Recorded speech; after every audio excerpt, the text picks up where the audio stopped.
तब तो महारानी रासा को ये पवित्र चंद्ररस अवश्य पीना चाहिए महारानी।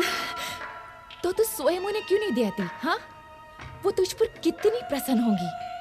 संभवतः पुरस्कार भी दे दे तुझे। ये तो मेरा सौभाग्य होगा महारानी। परंतु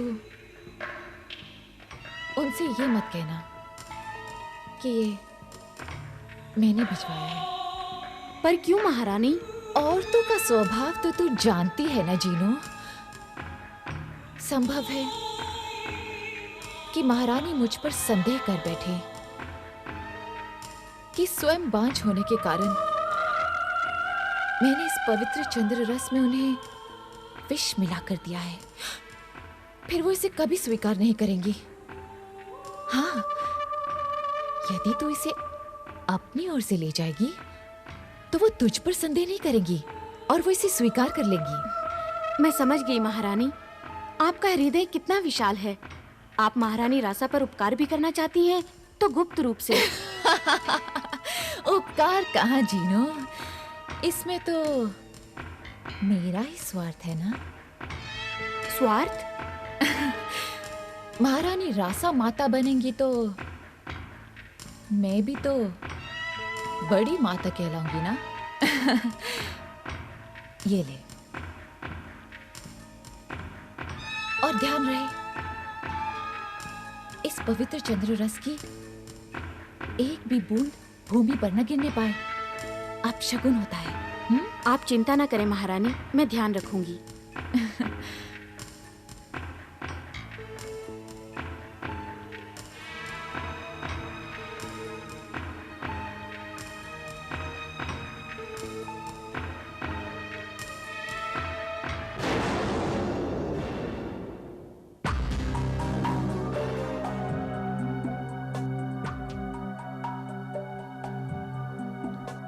महारानी, क्या है जीनू? ये आपके लिए। मेरे लिए? इसमें क्या है? महारानी, ये पवित्र चंद्ररस है। थार की कुल परंपरा के अनुसार इसे पीने से संतान चंद्रमा की तरह सुंदर होती है। अच्छा, तब तो मैं इसे अवश्य पीऊंगी। ला।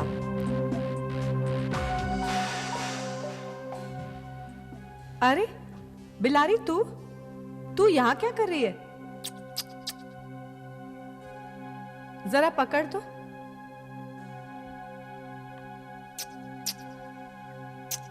बिलारी, आ ना। महारानी, चंद्ररस। ठहर ना।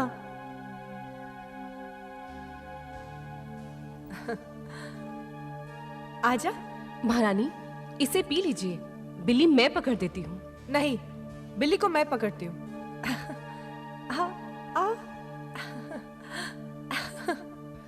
महारानी, आपको इस अवस्था में ज्यादा भागदौड़ नहीं करनी चाहिए।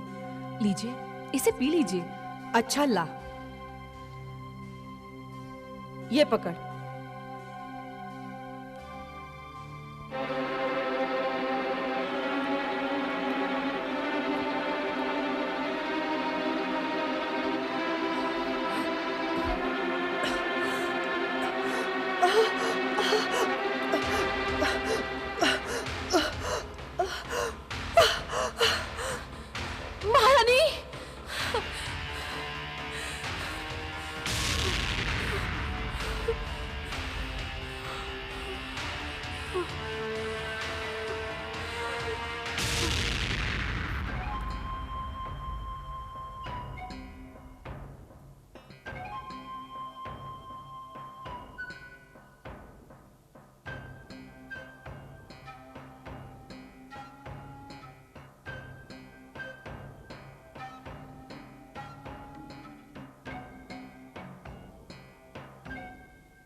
विष? मुझे विष देकर मारने का षड्यंत्र किया गया था। जब कभी शुभ जन्म लेता है, अशुभ भी उसके साथ जन्म लेता है। तुम्हारी परीक्षाएं तो तुम्हारे जन्म से पहले ही आरंभ हो गई थी। फिर मैं जीवित कैसे रह गया? जीवन जिसे बचाना चाहे उसे कौन मार सकता है? तुम्हारे साथ तो जन्म जन्मांतरों से अर्जित तुम्हारी शक्तियां थी। तुमने अपने और अपनी मां पर हुए प्राणघातक हमले का गर्भ में रहकर एक योद्धा की तरह मुकाबला किया।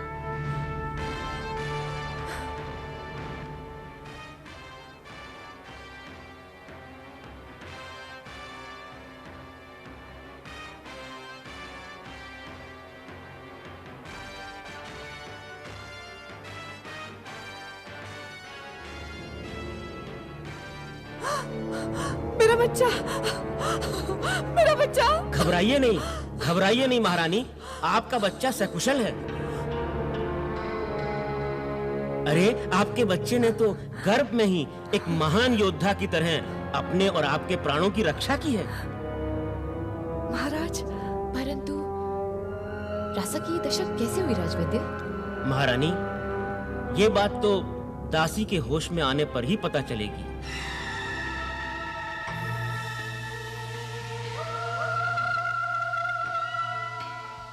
जीनो, महारानी रासा बेहोश होकर कैसे गिर पड़ी? क्या इन्होंने कुछ खाया पिया था? नहीं महाराज। संभव है महारानी रासा दुर्बलता के कारण बेहोश होकर गिर पड़ी हो। नहीं महाराज, दुर्बलता नहीं, कोई अन्य कारण रहा होगा। क्योंकि जब मैंने महारानी का परीक्षण किया तो उनका पेट आग की तरह तप रहा था। महारानी के प्राण बच गए, यही हमारा सौभाग्य है महाराज। और थार के भविष्य के भी। महाराज, अब महारानी को पूर्ण विश्राम की आवश्यकता है। मैंने इन्हें नींद की औषधि दे दी। महारानी जितना सोएंगी उनके लिए उतना ही लाभदायक होगा। ठीक है।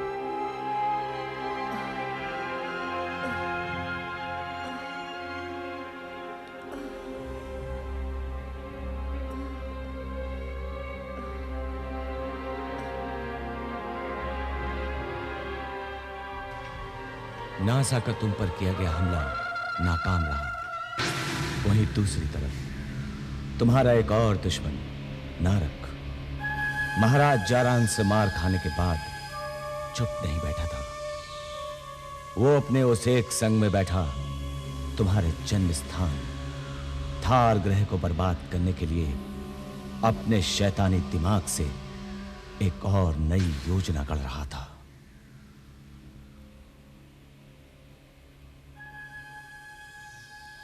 कुर्बक, थार की आय का स्रोत क्या है? खानों से निकलने वाले थारस के मूल्य का 25%। और कुछ नहीं। और इस समय थारस के खानों का अधिकार किसके हाथों में है? जाहिर सी बात है, हमारे। और यदि हम उन्हें उनका 25% देना भूल जाएं, तब क्या होगा? तब होगा क्या?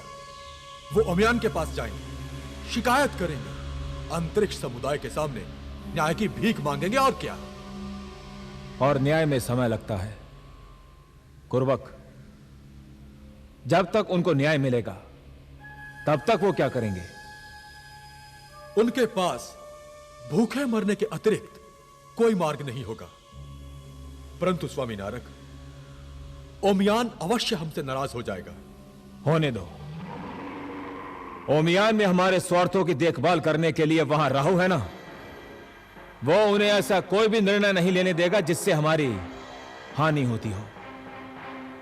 आखिर हम थारस के लाभ में से एक हिस्सा राहु को किस लिए देते हैं?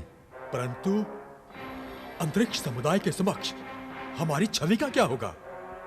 कुर्बक, छवि उन मूर्खों की खराब होती है जो आदर्शों और सिद्धांतों पर चलते हैं, जिन्हें धन से अधिक नैतिक मूल्यों से प्यार होता है। कुर्बक, हम उन आदर्शों और सिद्धांतों के पक्षधर नहीं हैं। ओमियान के पुरखों को अपने धर्म और सत्य की रक्षा करने दो।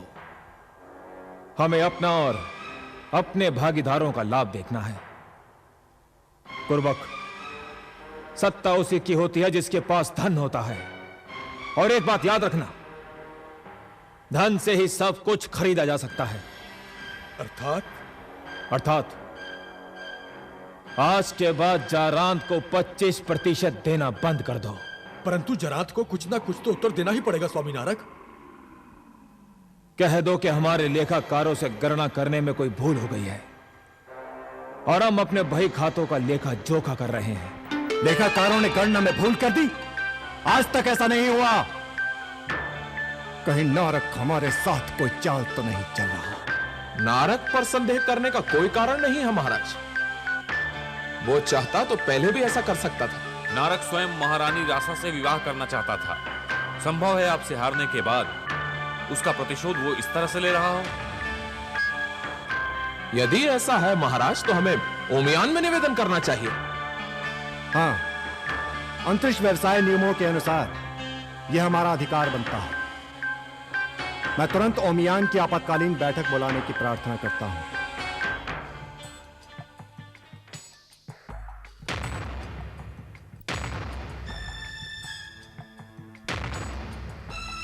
ओसेक व्यापार संघ और उसके सदस्य जो कर रहे हैं वो अंतरिक्ष व्यापार नियमों के विरुद्ध है। अवश्य है, परंतु जब तक लेखाकारों की भूल का पता नहीं चलता, नारक कैसे पता लगा सकता है कि थार का हिस्सा कितना है?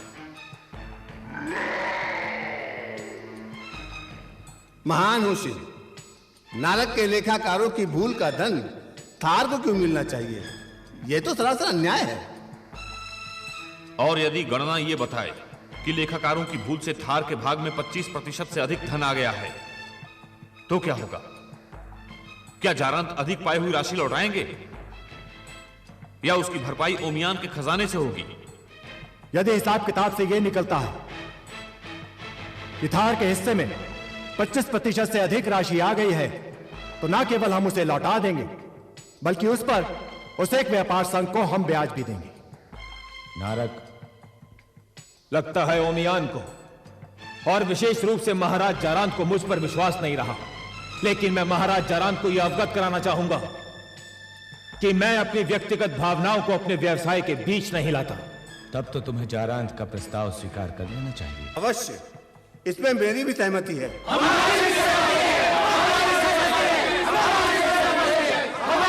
नारक, बहुमत यही कहता है कि तुम थार का 25% दे दो। यदि तुमने विलंब किया तो तुम्हें ब्याज के साथ वह राशि देनी पड़ेगी और अनुबंध छोड़ दो।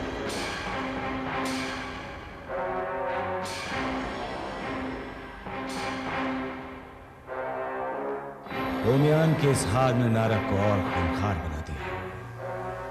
थार ग्रह में एक और मृत्यु योग तुम्हारी प्रतीक्षा कर रहा था।